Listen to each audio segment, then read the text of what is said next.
नेहा सिंह के canine teeth दिखते हैं। बॉडी लैंग्वेज एनालिसिस करेंगे गलगोटिया यूनिवर्सिटी की प्रोफेसर नेहा सिंह का।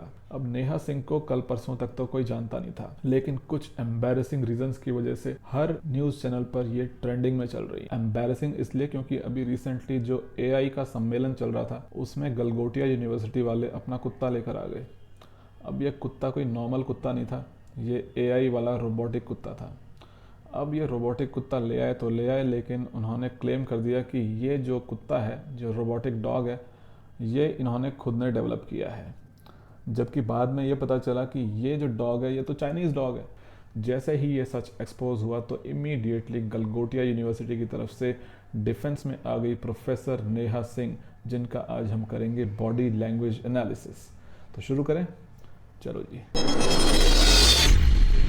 I have with me Professor Neha Singh. Hello, hi. Hi, how are you? I am good and welcome to the pavilion. Okay, Neha, I wanted to ask you. We see all this new technology happening here. We see this. This is Orion. You need to meet Orion, and this has been developed by the Center of Excellence at the Galgotias University. I would also like to take a moment to brief you about Galgotias University. We are the first private university investing more than 350 crore rupees in artificial intelligence, and we have a dedicated data science and artificial intelligence block on the campus. So Orion has been developed by the Center of Excellences, and as you can see, it can take all shapes and sizes. And it's quite naughty also. It's quite naughty also. ये first video footage मैंने सिर्फ context के लिए play नहीं करी कि professor Neha Singh कह रही हैं कि ये जो डॉग है ये उनकी यूनिवर्सिटी ने डेवलप किया है, बल्कि इस वीडियो फुटेज में आप सब्जेक्ट की बेसलाइन को भी इस्टेब्लिश करोगे। यानी कि जो सब्जेक्ट है वो साधारण परिस्थिति में जब वो हाई लेवल स्ट्रेस से नहीं जूझ रहा है तब वो किस तरह से बिहेव करता है, उसको हम कंपेयर करेंगे जब उसके ऊपर स्ट्रेस आता है उसके साथ।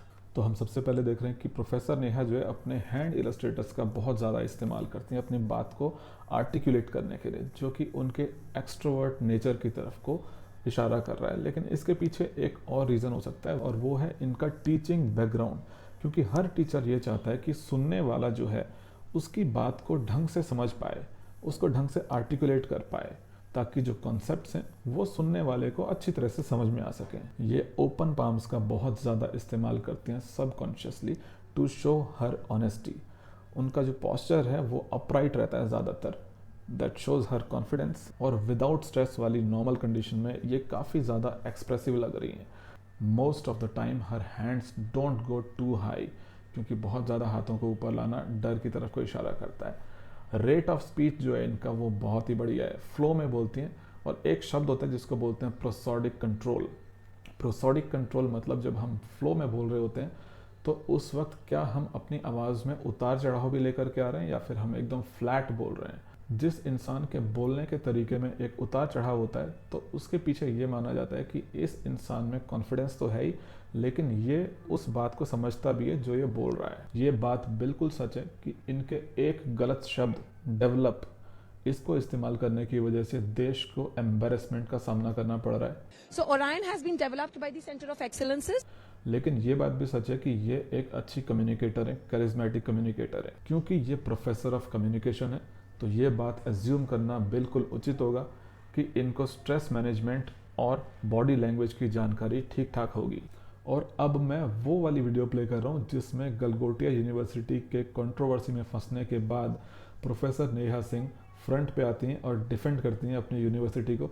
देखते हैं उनकी बॉडी लैंग्वेज उस वक्त कैसी होती है। किसी भी कंट्री के किसी भी तरह के प्रोडक्ट को अपना नहीं बताया, हमने बस ये बताया कि हम हमारे एकेडमिक इंस्टीट्यूशंस में क्या काम करते हैं, हम हमारा AI इन्वेस्टमेंट्स कहाँ कहाँ और कैसे कैसे करते हैं, हमारे पास क्या सेंटर्स ऑफ एक्सीलेंस है, हम क्या प्रोक्योर करते हैं, हम बच्चों को किस तरह की टेक्नोलॉजी से इंट्रोड्यूस करवाते हैं, कैसी विसिनिटी में उनको लगते हैं, क्या एक्सपोजर देते हैं। वही कल कहा गया, शायद ठीक तरह से कहा नहीं गया, शायद ठीक तरह से समझा नहीं गया, जो आज मैं ठीक तरह से वापस उसको समझाना चाहती हूँ। I apologize again if it has not come across in the way it should have come across, and I also humbly request everyone to also focus on what the university has been doing for the students. लेकिन जो ministry की तरफ से ये कहा गया, हमने बात की जब उन्होंने कहा कि एक तो इनको गलगोटिया को हमने कहा है कि स्पेस खाली करने के लिए, क्योंकि इनकी वजह से देश का नाम खराब हुआ है। ये मिनिस्ट्री गलगोटिया की वजह से देश का नाम बहुत रोशन हुआ है सर। मैं पहले भी कह चुकी हूँ, आप आइए हमारी यूनिवर्सिटी, हमने देश को पैरालंपियंस दिए हैं। हमारे Shubhankar Mishra is a Galgotia alum बनाए, ठीक है। गलगोटिया ने देश को बहुत सारे अच्छे रिसोर्सेज दिए हैं, जगह जगह पर वो अपना योगदान दे रहे हैं। और गलगोटिया यूनिवर्सिटी यूनिवर्सिटी एक बहुत रिस्पॉन्सिबल एकेडमिक इंस्टीट्यूशन है. It is a legacy, it is a legacy sir. आप ऐसे यूनिवर्सिटी को जो टार्निश, उसकी इमेज को टार्निश करने के लिए जो शब्दों का प्रयोग करें, मेरी रिक्वेस्ट है कि थोड़े रिस्पॉन्सिबली हम अपने शब्दों का चयन करें, क्योंकि एक छोटी इररिस्पॉन्सिबल हरकत से बहुत internet has been taken to storm by all the wrong reasons. ये तो रिपोर्ट हो चुकी है ना कि चीन के प्रोडक्ट को चाइना ने क्लेम किया कि हमारा है. हमने कभी क्लेम ही नहीं किया कि हमारा है, इंडियन है, गलगोटियन है. हमने नहीं कहा सर. उसकी ब्रांडिंग अभी भी उस पे है. वो रोबो कहाँ है? वो रोबो जिस काम के लिए आया था वहाँ चला गया, बच्चों के पढ़ने के लिए, बच्चों की रिसर्च एंड डेवलपमेंट के लिए आया था, वहाँ चला गया. हमारा सेंटर, हमारा कैंपस वो बच्चों के लैब में चला गया. जो जिस काम के लिए वो आया था वो यहाँ 2 दिन प्रोजेक्शन के लिए था, प्रोजेक्शन हो गया. क्या आपको ये और एक और रीजन है उसका कि आप बच्चों के काम पे भी फोकस करें. ये क्या जगह खाली करने जा रहे हैं आप? क्योंकि सर मैं फिर कह चुकी हूँ, Galgotias university is a major contribution, is a major contributor to India's resource and intellectual human capital. हमको ये इन्फॉर्मेशन नहीं है और ऐसी चीज़ें कभी होंगी भी नहीं, इतना मुझे पूर्ण विश्वास है अपनी यूनिवर्सिटी पे, हमारे विजन, हमारे मिशन, हमारी अप्रोचेस पे. पूरी कंट्रोवर्सी के लिए रिस्पांसिबल कौन है? सर कंट्रोवर्सी के लिए किसी एक इंसान को आप कैसे रिस्पॉन्सिबल ठहरा सकते हैं? किसी का कहा हुआ ठीक तरह से समझा नहीं गया, किसी का वापस समझाया हुआ को ठीक तरह से डिकोड नहीं किया गया, सब एक पे एक उसको बढ़ाते गए. It has become a grape wine. इसके लिए कोई एक इंसान कभी जिम्मेदार हो ही नहीं सकता. I only take the responsibility of not being able to articulate things enough which I intended to.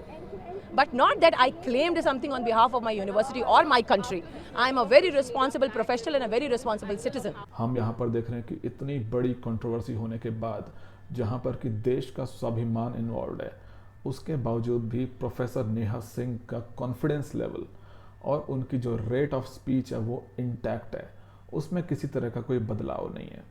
उनका जो प्रोसोडिक कंट्रोल के बारे में मैंने बात करी थी कि जिस तरह से उतार चढ़ाव लेकर के आती हैं अपनी आवाज़ में, वो बहुत बढ़िया है. कोई स्टैमर नहीं कर रही है, कहीं पर वो हकला नहीं रही है, कहीं पे वो अटक नहीं रही हैं. उनकी जो चिन है वो हल्की सी ऊपर की तरफ को उठी हुई रहती है, जिसके माध्यम से वो ये बताने की कोशिश कर रही है कि ये बात ठीक है कि मैं अपने पॉइंट को ठीक से आर्टिकुलेट नहीं कर पाई, लेकिन उसके बाद भी मैं इस वक्त इतने प्रेशर में भी कॉन्फिडेंट हूँ. लेकिन एक बात इनके बिहेवियर की मुझे बहुत खटकती है, वो सिर्फ इस पर्टिकुलर इंटरव्यू में ही नहीं बल्कि जितने भी इंटरव्यूज़ इनके सोशल मीडिया पर अवेलेबल हैं, वो बात ये है कि कभी कभी इनके चेहरे पर फुल स्माइल के फ्लैशेस आते हैं. तो हो सकता है कि इंटरनली ये जो मीडिया की अटेंशन है, ये इंटरनली उसको बहुत एंजॉय कर रही हैं और हर मुश्किल सवाल का जवाब देने के बाद इनके अंदर एक्सट्रीम प्लेजर, जॉय और सेटिस्फेक्शन की भावना आ रही है. लेकिन एक मज़ेदार रिएक्शन तब आता है जब इनसे ये पूछा जाता है कि हमने सुना है कि मिनिस्ट्री की तरफ से ये आदेश आया है कि गलगोटिया यूनिवर्सिटी वालों को जगह खाली करने के लिए बोल दिया जाए. तो उस वक्त अचानक से अपने थ्रोट को प्रोटेक्ट करती हैं. थ्रोट प्रोटेक्शन जो है एक फियर रिस्पॉन्स होता है और ह्यूमन बिहेवियर की स्टडीज़ के दौरान हमें ये समझ में आता है कि इंसान के अंदर इमोशंस ब्लेंडेड तौर पर भी आते हैं. In fact most of the time जो इमोशंस आते हैं वो सिर्फ एक इमोशन नहीं आता. इसका मतलब ये है कि हमें लगता है कि इंसान सिर्फ फियरफुल है या फिर वो सिर्फ एंग्री है या फिर सिर्फ वो सैड है. ऐसा नहीं होता. Most of the time emotions blended तौर पर आते हैं, उनमें 2-3 इमोशन शामिल होते हैं. यहाँ पर इनके अंदर फियर और अम्यूज़मेंट यानी कि डर और खुशी दोनों एक साथ आ रहे हैं, क्योंकि इनके चेहरे पर स्माइल भी है, साथ ही अपने थ्रोट को भी प्रोटेक्ट करती हैं. तो बहुत से लोग अब ये सोचेंगे यार ऐसा कैसे हो सकता है कि इंसान के अंदर डर भी आए और खुशी भी आए. बिल्कुल हो सकता है ऐसा. इंसान डर और खुशी दोनों एक साथ आ सकती हैं. आपने देखा होगा कि जब रोलर कोस्टर में लोग झूला झूलते हैं तो उस वक्त वो चिल्लाते भी हैं डर की वजह से, लेकिन उनमें खुशी भी आ रही होती है. साथ ही जो हॉरर कॉमेडीज़ होती हैं उसमें भी हम देखते हैं कि लोग डर भी रहे होते हैं और उनके अंदर खुशी भी आ रही होती है. इंसान के दिमाग के अंदर जो एमिगडाला होता है जो कि फियर को प्रोसेस करता है, अगर वो ट्रिगर हो जाए तो इंसान डर जाता है. लेकिन प्री फ्रंटल कॉर्टेक्स जैसे ही एक्टिवेट होता है वो कहता है अरे नहीं मैं निकल जाऊंगा इसमें से बाहर. तो उसको फिर मज़ा आने लगता है. जब रिपोर्टर ये कहता है कि गलगोटिया यूनिवर्सिटी की वजह से देश का नाम खराब हो रहा है, ऐसा कहा जा रहा है, तो उस वक्त प्रोफेसर नेहा सिंह के कैनाइन टीथ दिखते हैं. ये एक एवोल्यूशनरी सिग्नल होता है. बेयरिंग टीथ का मतलब होता है कि मेरे को गुस्सा आ रहा है और मैं बाइट कर सकता हूँ. ये एक तरह का एवोल्यूशनरी सिग्नल है. इसका लिटरल मीनिंग नहीं निकालना चाहिए कि इंसान वाकई में बाइट कर लेगा, लेकिन कैनाइन टीथ दिखाना एग्रेशन की तरफ को इशारा करता है, जिसकी वजह से चेहरा ज़्यादा डेंजरस लगता है और ये एक तरह का सिग्नल है कि बंदा जो है वो अटैक कर सकता है. वो अटैक करे ना करे लेकिन वो इंसान एग्रेसिव दिखता है. ये अपने लगभग सभी इंटरव्यूज़ में 3 वर्ड्स के साथ खेल रही हैं, मैन्युफैक्चरिंग, डेवलपमेंट और डिज़ाइन। वो कह रही है हमने कभी नहीं बोला कि हमने मैन्युफैक्चर किया है, हमने कभी नहीं बोला कि हमने डिज़ाइन किया है, लेकिन आपने ये बोला है कि हमने ये डेवलप किया है। जब आप ये कहते हो कि ये प्रोडक्ट हमने डेवलप किया है, इसका मतलब है कि आप कह रहे हो कि ये प्रोडक्ट हमने विकसित किया है। विकसित किस तरह से किया है? क्या आपने उस रोबोट के फर्मवेयर, सॉफ्टवेयर या हार्डवेयर में किसी तरह के चेंजेस किए हैं?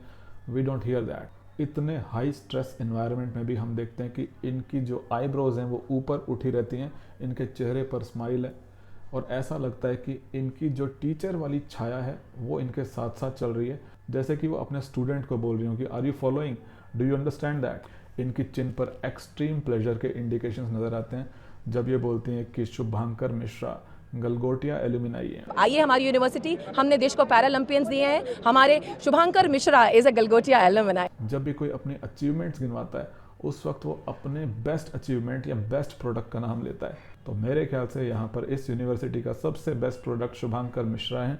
ये बात वैसे मैं ट्रोल करने के लिए नहीं बोल रहा हूँ, लेकिन ये एक डेटा पॉइंट मुझे लगता है कि ये है। लेकिन अभी भी एक ऐसा मिसिंग पीस ऑफ पजल है जो कि अभी तक पब्लिक डोमेन में नहीं आया है, वो है इनका सोर्स ऑफ कॉन्फिडेंस। ऐसी कौन सी बात है जिसकी वजह से ये इतने हाई स्ट्रेस एनवायरनमेंट में भी अपने आप को ठीक से मैनेज कर पा रही हैं और हर एलिगेशन को ढंग से काउंटर कर पा रही हैं?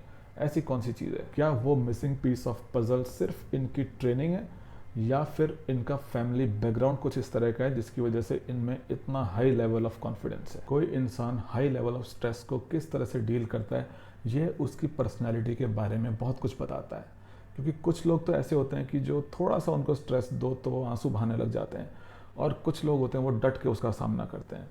इसका रीज़न एक ये होता है कि हर इंसान का बायोलॉजिकल रिस्पॉन्स जो है वो डिफरेंट होता है। किसी के ब्रेन का एमिगडाला जो कि इमोशंस को प्रोसेस करता है, जैसे कि डर और गुस्सा, वो जो है किसी का ज़्यादा सेंसिटिव होता है तो वो चींटी को देख करके भी डर जाता है। किसी का जो एमिगडाला होता है वो वेल रेगुलेटेड होता है और वो डे टू डे के डिस्प्यूट्स में घबराता नहीं है, वो डट के सामना करता है।